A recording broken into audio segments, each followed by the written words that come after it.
Ilan pala? 8. Lahat kami pagitan namin inside the isang taon at kalahati. Isang taon at kalahati. Pero doon na pinakamatagal sa mga bunso, yung dalawa lang doon. Pero kaming anim, isang taon pa, isang taon at kalahati na kami. Ganun yung kami lang kung hindi niya sinulat sa agad na buwan pa lang, buntis na agad katulad ni Becca Pasaway yung nabot lang. Kaya kakapanganak pa lang, buwan pa lang yung anak niya, buntis na agad. Sabi, ang dami nagko-comment ulit sa kanya, nababash siya. Paano hindi siya mababas buwan pa lang, buntis na siya agad. Vlogger siya? Oo, yung vlogger si Becca Pasaway yung kadama. Tawa ko ng tawa dahil pag ako nag-comment ako, sabi ko, siguro matulis yung asawa ng asawa mo kasi. Dito ba sa Saudi? Oo, pero hindi na siya sa Pilipinas. Sabi ko Dito siguro, siya nabuntis. hindi, doon sa Pilipinas na. Di ba kakapanganak? Pero dito lang siya nag-vlog nung dito pa lang siya. 6 months pa lang siya ate, yung baby niya, nabuti siya kagad ulit. Sabi ko, grabe naman na yan, ang tulis naman ng asawa mo, kakapanganak mo, 6 months ano, Jondra ka na naman. Sabi ko, dami ng comment na gano'n sa kanya. Ayun, dinilit na yung comment niya, na gano'n, dinilit sa sundan, dito. Siguro, libog yung asawa. Oo, kasi matagal sa Saudi kasi sumikat pala yun. Si Becca, oo, gaga ka, hindi yung, siya yung dati yung pinakaano dito, legit na sikat na kadamang vlogger si Becca Pasaway. Siya dati yung sikat dito, galing-galing mo gumawa ng phobos. Napanood ko siya na. Kakawi lang niya actually, nung pagpunta ko dito sa Saudi, hindi pa siya umuwi, 3 months before bago siya umuwi. Umuwi na siya ng Pilipinas. Umuwi na siya, nalaos na siya. Hindi siya natapalo na laos doon. Diba, 10 years na. Kasi nung sa Saudi siya, ang dami ng viewers. Kasi maganda na concept. Maganda Video. Oo niya, yung view, lahat. Oo, ay ngayon naga. Tapos laging ulam pa nila, baka. Laging nilang ulam baka, o di kaya manok sa Pilipinas. Bakla hindi baka yun ha. Hindi natin yung kaya trending siya pala, kasi yung dahil ubit niya, haluan niya ng papaya, magawa niya sa luma. Follow ako naman. Baka di na ginamit siguro ng maayos ang buntis niya. Pag sumasahod siya, hindi siguro na ano. Hindi, ano naman, yung nasa nandito siya sa South Korea, pero kasi pag uwi ng Pilipinas siya, Innovate yung ano. oo, kumamit na yung mga ano niya, yung content ko. Dati nagpa-content ka dito sa South. Content creator, content. Kasi dito, ganda number 1 ano, si Billy Pasaway, hindi na makatabi yung sa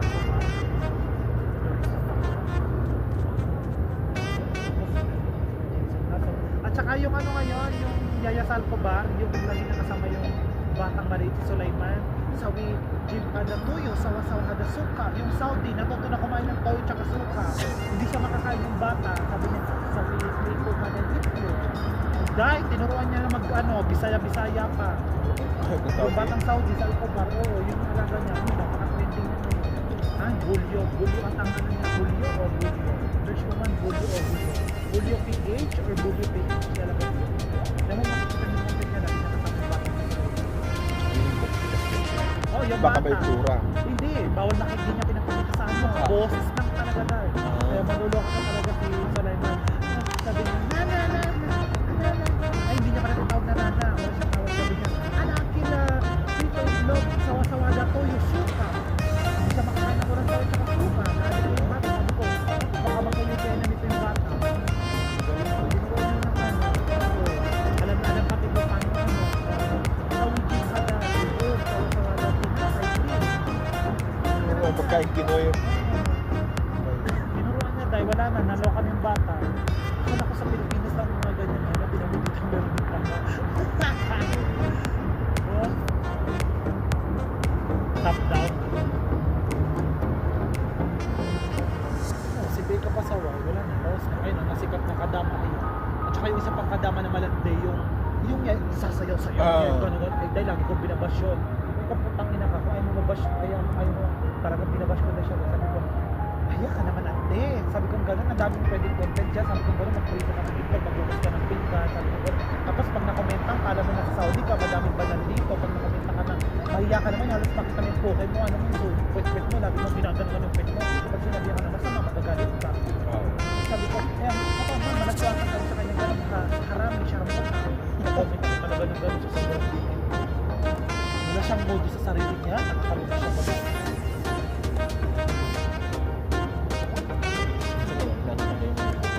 Oo, di ba yung bakatabang na kagay, ginakomenta ko talaga yung bata.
basher ako daw.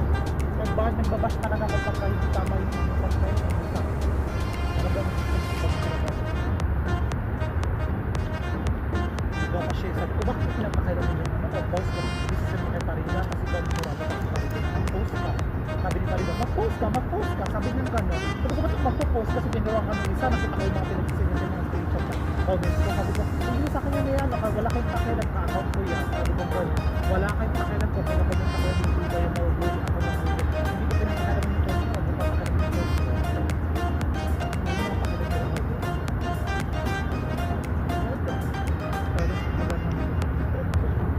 Lahat, pinisa ko ba kayo? Ito, price sila, no? Ayun, no, small yan eh. Tapos, one bag, ginagawa ko ng ganito lang. Ilang piraso.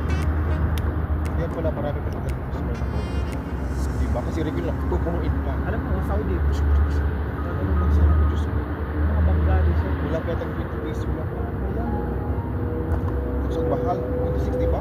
ang nasa price nila, parang ano matawag, marami na rin.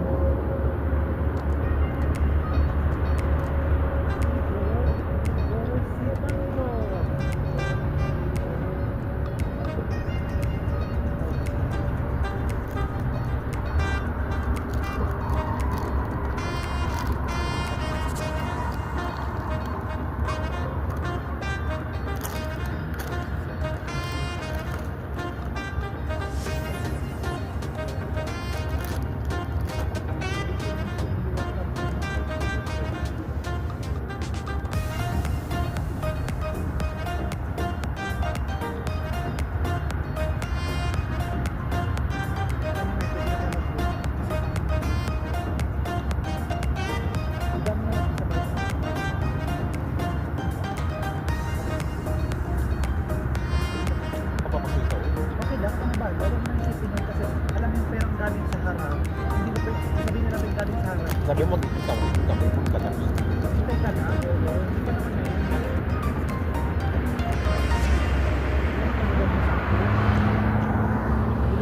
Hindi ako magpupunta.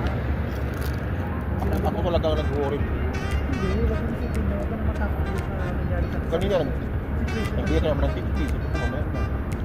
Babalik sana yun. Hindi binigay ko kasi ng Diba?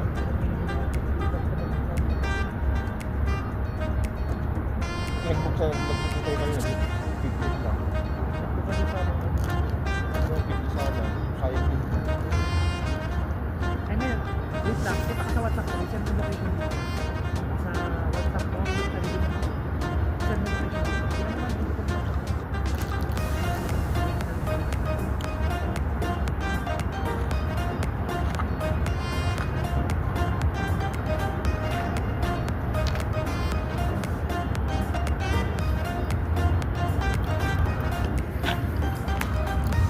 Para sa next time na pupunta tayo dito. Hello po. Sa next time, Sa next time na pupunta kami dito, may location na kami. correct. Andito na naman kami kakudkod at natapos din ang aming simi picnic. Talagang napakasarap po dahil malamig na hangin ngayon. Hindi na po masakit sa aming balat ang hangin dahil taglamig na. So mag-October na, mag-November, December, lalong mas malamig. Kaya masarap mag-picnic dito kakudkod. Habang wala pa masyadong building, kaya nag-picnic na kami kakudkod. Dahil next